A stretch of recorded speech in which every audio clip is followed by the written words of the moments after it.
Hey everyone, and welcome to Miles More Motivation. I hope you are well. In this video, we're going to talk specifically about the topic of vulnerability and why vulnerability, especially if you're watching this video live in the current situation we have in the world, is so important.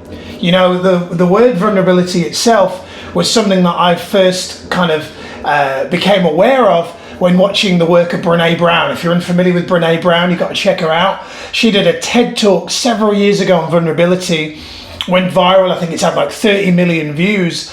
And the fundamental message from Brené Brown's talk was about the importance of being really honest about your thoughts and your feelings, not in a way that is kind of abusive to other people, but is about removing the ego. It's about dropping the facade that everything in your life is perfect. You know, so many people, me included, can probably fall into the trap of posting online, posting on Facebook, you know, when you're on holiday, you know, gloating about the fact that you're on a holiday resort when, without really thinking about it, that may make somebody who's not on holiday not feel good about themselves. But we want to do that because we want the significance that comes with that. But then when things are not going so well in our life, we don't post that on social media. And the reason why we don't do that is because just human beings socially, we have what I call kind of gold star syndrome. Meaning we want people to give us a gold star. We want people to see our achievements and our accomplishments, but we don't want people to see our failures. In this video, I really want to share with you an important message, which for me is about the importance of being more open and honest with yourself and with the people around you. You know, for me, you know, some people say, Miles, how did you get into coaching? What started it? What was the catalyst for you? Well, to be honest with you, the first catalyst that springs to mind is growing up with a single parent. My mum did truly the best that she could with the resources available to her. She raised me with incredible values, work ethic, an amazing attitude for people. But as a teenager and growing up probably still in my early 20s, I felt like something was missing. And what I felt was missing was the part of me that was a man. The masculine energy, the father figure, the male role model was a part of me that was missing. And so I embarked on this journey of personal development to find grown men that were successful, or in my eyes were successful, that I could role model and that could mentor me in a masculine way, in a way that I'd not been able to have access and exposure to. And for me, my life has been transformed since then, and I'm really proud to say that had I grown up with an active father role in my life, I may not be the man that I am today. I've got friends that will say that, Miles, I wish I'd grown up without my father because he's kind of made me think certain things that I don't really want to think. And if I'd grown up without a father, maybe I'll be more like you. But that's an important part about kind of knowing that your journey is your journey, and your meaning in your story is one that is one of interpretation, right? Because for years I longed for a father figure, and now I'm at a point in my life where I actually see that it was a blessing rather than a curse. But there's a time where I couldn't have stood here on Facebook Live and said that to you in such a way. There's a time where I wouldn't have dreamed of said that. Several years ago, I had really bad eczema.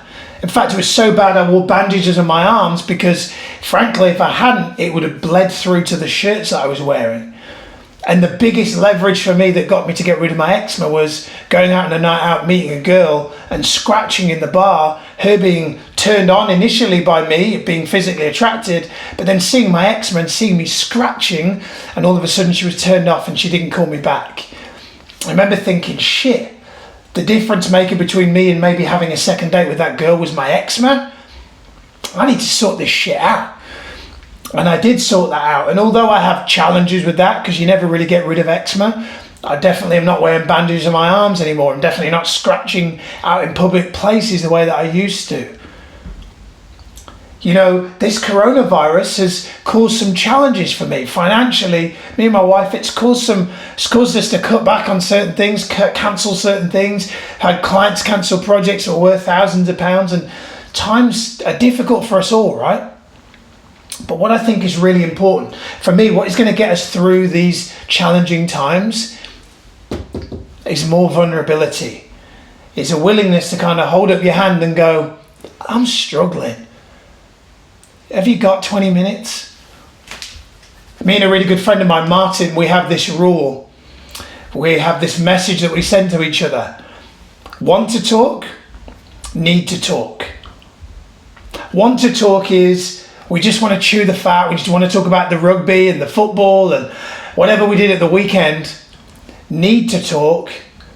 I'll drop, if Martin texts me and says I need to talk, I'll drop whatever I'm doing or as soon as I can physically be available. If I'm on a call, as soon as that call's finished, I'm straight on the phone to Martin. So here's my kind of my declaration, here's my call to arms as we navigate through these challenging times that we're going through right now. Mental health issues are becoming more common. Suicide rates are going up. What I want to do right now is I want to kind of challenge you. You're watching this video, maybe you watched it because you saw the word vulnerability, maybe it triggered you, maybe it made you think, maybe I need to watch that video. Is that if you're not a person that feels like you need help right now, then I want you to think about someone in your life who may need help, and I want you to reach out and check on them and check that they're okay. You know, this self-isolation that we're going through at the time of recording this video is going to cause a lot of mental challenges for a lot of people. It's going to cause a lot of dark thoughts for a lot of people, and some people, frankly, are not good at being vulnerable. You see, I feel like I was lucky. I feel like growing up with a feminine mum meant that talking about emotions and feelings is commonplace. It's normal. Having powerful conversations with my great friend Tarek, hey brother, if you're watching, about what we're feeling and our emotions and our values and our beliefs. Sat down with, say, my good friend Alan Clayens and talking about the human needs model that Tony Robbins created, and talking with Dan Gregory about relationships and talking with him about vulnerability and values and inner conflict. It's normal. But for a lot of men, especially man, if you're watching and this isn't normal for you, but you're watching this because you're drawn in, I'm challenging you. Reach out. Reach out to someone and find someone that you can talk to. Vulnerability, a great friend of mine had a quote which he sent me years ago, probably going back about 15 years, when I was going through a difficult time. And he said, always remember this, Miles. He said, remember, vulnerability is our greatest asset. And I didn't really know what that meant at the time, but what I now know that means is a lot of people interpret vulnerability. If you look up the dictionary definition, it doesn't mean this, but a lot of people think it's weakness. I'm here to tell you that vulnerability is strength. Vulnerability is not weakness. Vulnerability is strength. Having the courage to drop your ego, to take off your ego coat and say, I'm struggling. That's not weak, that's strong. And what I've found is, through my life, is the more vulnerable you are with the more people. It's not about unloading, oh, I've had a shit day. That's a lack of perspective. But if you've had dark, negative thoughts on a recurrent basis, you need to have a conversation. You need to talk to someone about that. And when you do, one of the things I've found, kind of like the old Bob Hoskins adverts, when BT first started doing ads, and he did that, it's good to talk. It is good to talk. In fact, it's vital to talk. Through these dark times that we're going through right now, the thing that is going to get us through, sticking together. Sticking together.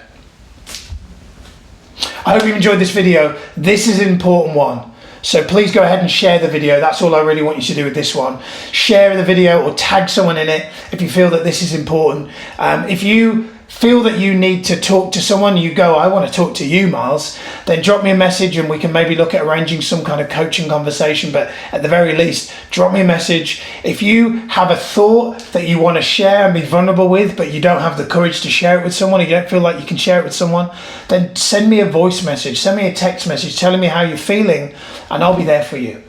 I promise you that, I'll be there for you. So that's it. I hope you've enjoyed the video. Stay true to you. Remember, vulnerability is power. Vulnerability is our greatest asset when we choose to use it properly. See you in the next video. Take care.